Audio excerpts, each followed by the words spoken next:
Welcome back, everyone, to another episode of Psychocinematic. Today, I have Egor on with me, the director of Sputnik. Egor, thank you so much for being here. Thanks for having me. It's a pleasure to be here. So, I wanted to start by saying the first thing about this film, it felt like top tier sci-fi for me, where it wasn't just a sci-fi movie, it wasn't just a horror movie, so it wasn't like just a face value you're getting an alien film that's scary. What really stood out to me was how, as the movie went on, there was just like layers, and you learn everyone's motives, and they appear so much different in the beginning than towards the end. Like, for example, like the alien might be a parasite, might be symbiotic. The cosmonaut, starts off like, oh, we think he's just got amnesia. And then it's like, no, it turns out he's keeping it on the hush that he knows everything that's going on. The doctor, you learn, and sorry, this is spoilers for anyone. I'm going to start, I'll say spoilers right now before moving forward. Like the doctor, we learned that she was the person in the orphanage that we've been seeing. The Russians, we learned that are working at that facility are trying to weaponize this. Like all these things aren't apparent up front. And so it's like a slow drip of constant information being fed. And so what I want to ask you first is, how much of that do you get to control being the director, since you're the one who's, put in charge of executing the vision that's put on paper and now you're putting it to screen? Well, first of all, thanks for saying it. I mean, yeah, that's our goal from the beginning. Our essential goal, in a way, to put together a sophisticated movie with a lot of multiple layers that at some point will start to peel off and kind of showcase the actual meaning, the actual stuff behind the occurring events. Initially, Sputnik was something that it derived from a very simple concept, which is, let's make a Russian version of Alien. It's an alien in the USSR. That was our kind of elevator pitch, and it's all started from that concept, from that idea, and then me and my producers, my writer, we just started speedballing ideas. We just decided, okay, so here's an alien, here's like kind of a extraterrestrial, like creature from space trapped inside this facility. We actually didn't know where we were going with that. We just kind of decided to take our chances and explore that, but ended up being, like a story, as you said, with a different layers, meanings behind that. So it sounds like you worked pretty close with the writers. There's two writers, correct? There were two writers, right? The first writer, he put together the very first draft, and then we had another writer with whom it was more like a thorough page by page process. Sometimes we just ended up like, sitting in a room around the table, just me, produces the writer, and just, going page by page, sometimes line by line. And it was kind of it was very thorough, deep process. Also, that was my first movie, so it was kind of a very educational process for me as well. And I mean, but it actually allowed us to get into the skin of our characters, to get into their heads, to explore their motivations.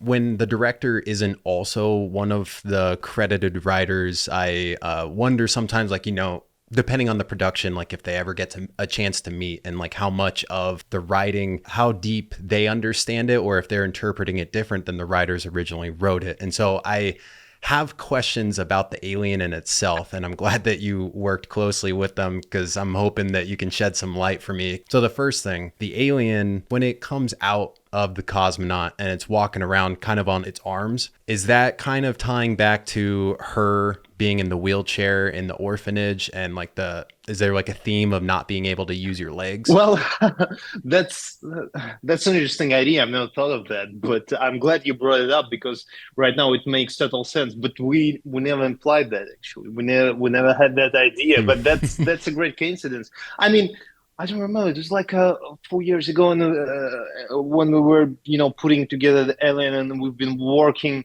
We spent a lot of time developing the creature, developing. Then we worked with a bunch of amazing animators who are putting together the creature. And I think, yeah, we explored plethora of different scenarios in terms how the creature moves, how he operates, how he, evolves, etc., etc. Because they apparently, once again, that's a spoiler, but they're sharing this symbiotic connection. It's pretty much the same mind. And I don't remember if someone ever brought this thing that it's, somehow it could be like an allusion to her past, but Hmm. that's an interesting idea. I it seems like I become a master at seeing things that aren't actually intentional, and I'm just like, what is this? So the next question about the alien that maybe you guys did or didn't do. So when I was looking at the alien, it looks like a combination between like a king cobra and like Yeah, a spider. kind of a snakes and cobra specifically became a jumping off point for developing this creature because Hmm. putting together a creature, especially in modern days when you have Alien, when you have Predator, when you have Cloverfield, all the perfect alien movies, it's really challenging task to come up with something original. So I guess we just started Hmm. speedballing ideas, thinking about this creature as a character, as an individual, or something, like a entity with a set of behavioral patterns and all that kind of stuff. But also we thought of something unsettling enough putting in terms of the human physiology. Like imagine cobra coming out of your mouth, the snake kind of Hmm. getting out of your system, crawling around. And we kind of decided to lean into these body horror aspects. So definite snake influence, and then with the eyes is what I was really drawing. Like it looks like I'm staring at a tarantula or something like that. It was interesting because just the other day I was in the garage and my wife was talking about how there was like a molted spider skin like just sitting in the corner. I was like, nah, yeah, I don't want to see it. But then I thought about how like they shed their skin to get bigger. So do snakes. And I was thinking, like, if you guys intentionally did that, where it's kind of like this alien is shedding its skin of the human, getting a lot bigger now once it comes outside of the human. You brought up another kind of a challenging task that we encountered at some point because the trick was always to kind of hide the creature inside the human's body, but also kind of you know we didn't want to look at like a gremlin. We didn't want to look at like a cat. In terms of its size, because in terms of size, it's supposed to be like a at least like a I don't know, like a medium-sized xenomorph or something like that. Because we knew that at the end of the movie, you're gonna have some glimpses of action in the third act when the creature kind of encounters those soldiers and all that kind of stuff. So that was pretty challenging to figure out the way how we're going to put this thing into human's body. And we knew that we really want to lean into that episode when the creature comes out of the mouse for the first time, and we really wanted to have this kind of a close-ups of the mouse, stretching. That was kind of a most challenging thing, especially for the animators and for the CG company. But I for some reason I recently rewatched that part, and it still feels good. It looks fine, I think. Yeah. Well, so that video that I had made and then put on Instagram, like I made sure to say because I was blown away about how good the CGI looked and whatever the budget said on Google. I was like, man, it's it drives me nuts when people make excuses for movies that aren't very good because their budget was low, but yet they'll have like, like 2 or 3 times the budget of this film. And it's like, it drives me nuts. And so when I saw that, I was like, wow, like just some absolutely talented people were clearly working on this, and like the attention to detail, making sure the lighting's all perfect for all that stuff. It was great. Well, thank you for this. Yeah, and it was really challenging to achieve all of that in the given budget. And I think in the at the beginning we had much more.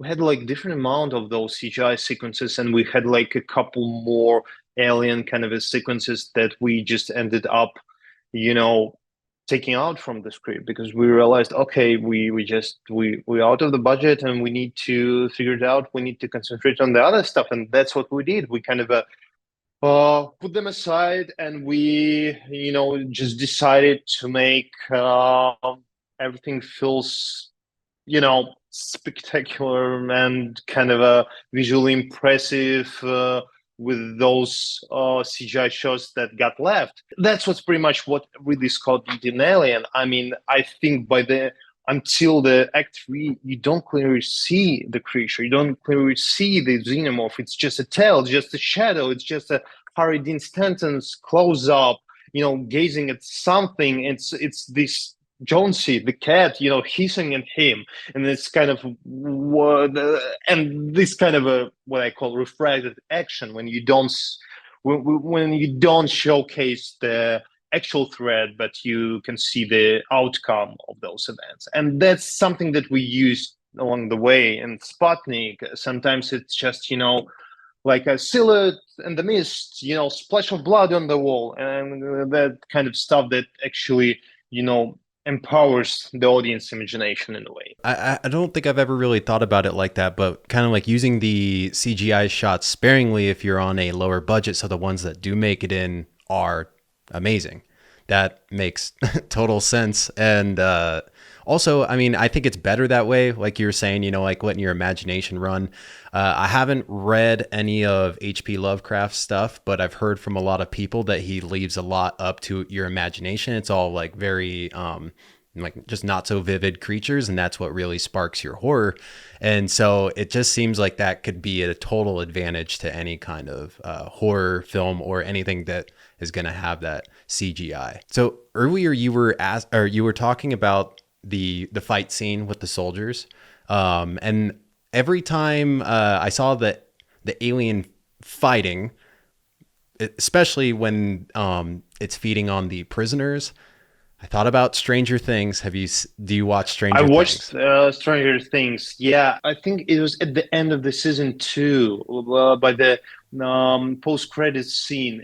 They kind of established this Soviet military base or prison, whatever it was, because I mean it was very vague Mm-hmm. in a way, and they showcased the Demogorgon preying on convicts. That was the moment when we were in the mid of shooting, and we had it, and we just, and I remember we had like meeting with producers. Okay, guys, what we're gonna do? It's pretty the same, because I mean we it looks like that we're going to come up pretty at the same time in the third season and the now movie, and we just said, "Oh, we'll take our chances." That was kind of an answer. It was never been intentional. It was just we did it at the same time, and that which was pretty like, Yeah. I mean, circumstantial and weird. I was bringing it up because I totally thought they saw your film and were like, let's do that. Because I thought yours came out first, and I was like, man, that's Maybe it's a crazy. very common And idea, that is like funny. to feed convicts Hmm. to the alien creature. I know maybe everybody do that. And apparently just exclusively in Oh Russia. yeah, In the yeah, 80s too. yeah. So I got to ask about the title Sputnik. How much of the title choice did you get to come up with? Like, did you have a say in the title? Well, initially the title was The Passenger, and that was the name of the short movie that we did prior to Sputnik, to the main feature.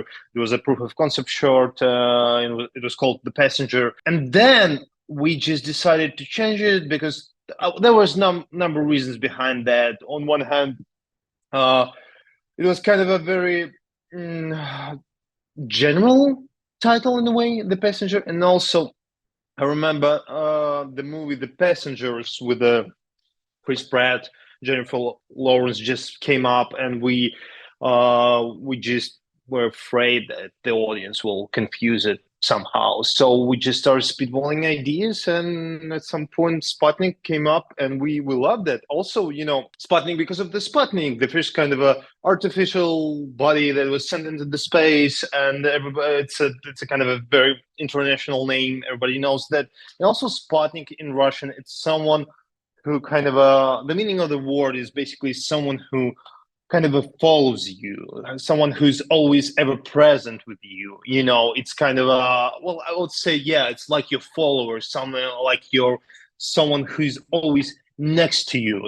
And so it had this kind of a double meaning in a way. So that's so we kind of enjoyed this name, and we That's the perfect title because I was going to ask if you guys chose Sputnik based on it reaching more demographics. Because when I hear Sputnik, I think like Russian space mission or satellite, something like that.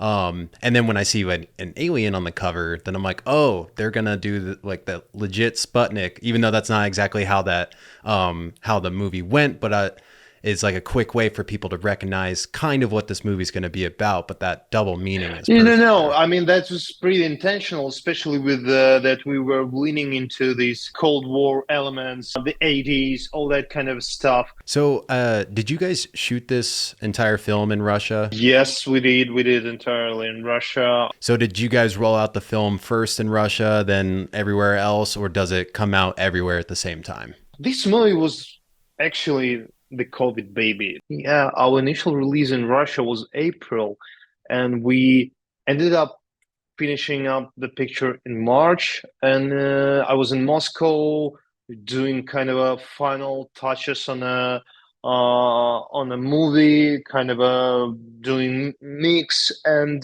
I remember there was already like a it was like pretty much pre-lockdown Moscow. So in Moscow, in order to get out from the house, you need to get a pass, to move around the city. And I would never forget how I was like sneaking, getting a cab and getting into the recording studio in order, to do some stuff regarding the post. We finished the picture, and in 2 weeks they announced like official lockdown. We realized that we're not going theatrically. They shut down all the theaters, all that stuff. And so at some point, producers just decided, okay, then we'll go straight to VOD. And that's what we did. We ended up we had like kind of a very wide release in Russia, but on VOD. And I think in April, we hit like all the major Russian streamers back then. And yeah, and that was kind of a bold and smart choice because everyone pretty much all the summer and kind of releases were withholding, and they were just waiting for the lockdown to be over. But we decided, no, we'll take our chances, and we just went out. So which was good. I mean, we gained a lot of attention, and then pretty the same happened in the United States. The movie dropped out in August, I believe. That was the summer of 2020. I mean, there was no movies in theaters. We never had like a proper theatrical release, but in a way, COVID helped us out. It's really kind of delivered this movie to pretty much every doorstep in the United States. And I Mm-hmm. was really surprised when I especially was doing press. I mean, I would never forget. One guy just told me we had the first time summer without blockbusters for a long, long time, and this is the first blockbuster that we got here this year. I said, wow, that's great, thank you. And That's awesome. yeah, So, were you living in the United States when you're shooting that and you just went back to Russia, or did you move to the United States after? I started kind of in my transition into the American film industry right after Sputnik, and actually I moved to States just a few months ago. Before that, I was spending my time in Europe. I left Russia 2 years ago after the war, and since that I spent some time in Georgia, in Turkey, and was just kind of bouncing back and forth. And right now, and a few months ago, I moved to LA. So yeah. Yeah, but I mean, I kind of for the past 3 years, mostly I was kind of working, exclusively with the American market, and that's something that I was always gravitating towards too. So yeah. Since you are Russian, I got this comment on Instagram, and I'm curious about like how your experience has been. This person had said like now is not the time to be watching Russian films, and I'm like, well, if you're waiting for the United States to be on great terms with Russia, you'll probably never see the film. What has that been like for you, being someone who's from Russia, now living in the States? And then also people do like to get a little policey with movies in general and like what you can and can't consume. Yeah, that's kind of a sensitive topic, of course, because I mean, I already mentioned that I left Russia right after the war. It's not just a matter of personal security, but I mean, apparently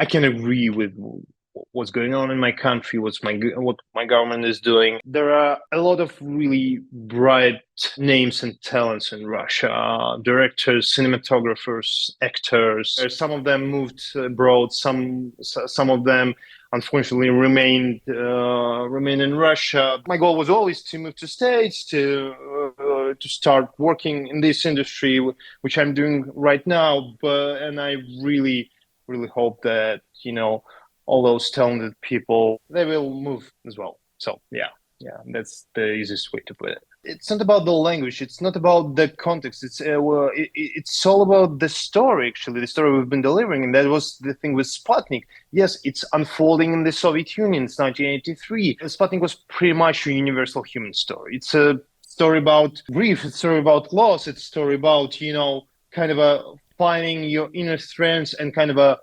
encountering your inner monsters, which was like a driving theme of the movie. Our extraterrestrial, it's the least monster in the movie. This colonel, even the main protagonist, they all have these.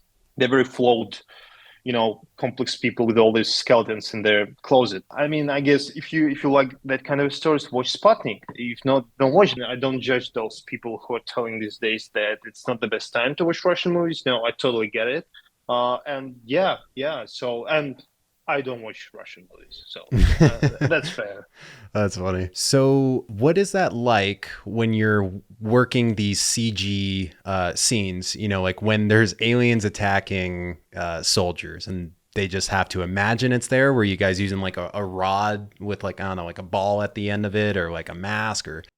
We created a puppet that we use mostly for rehearsals. We couldn't use it for during the actual shoot, so we rehearse it, then we take it out, and most, like 99% of the cases, actors, they were dealing with thin air, and it was so bizarre, especially when after we put together the edit, and we started kind of implementing those things which called post visas, like a very preliminary kind of a CGI.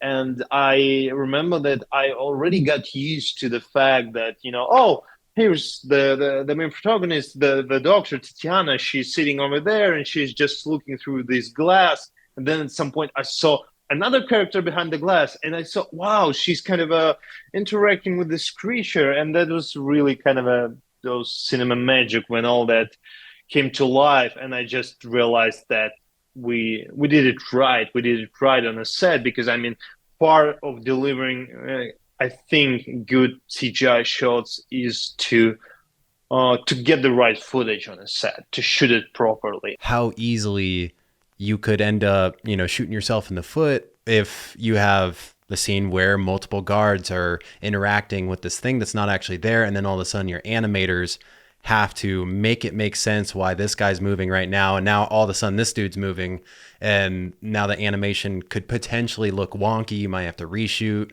like those kinds of things.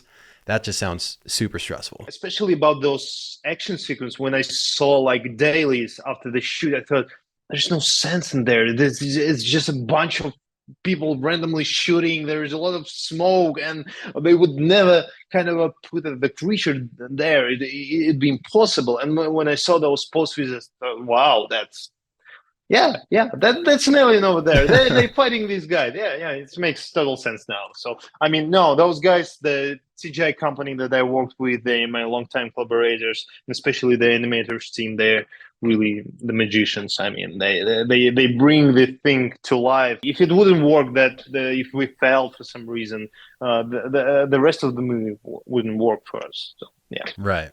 So what are you working on now? I'm assuming you've probably got another movie planned that you're, either like in pre-production on, or maybe you're actively shooting. I don't know.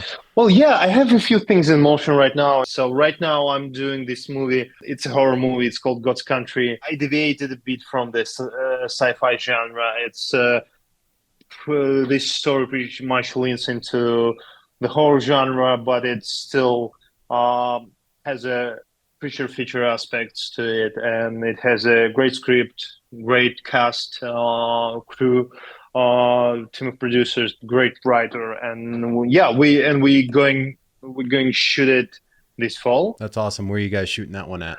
We're going to shoot in Canada. Canada. Okay. So I can expect it in English or It's in English. will it be in Yeah. Russian? No. Okay. It's entirely English project, English speaking. It's English American. They use production company.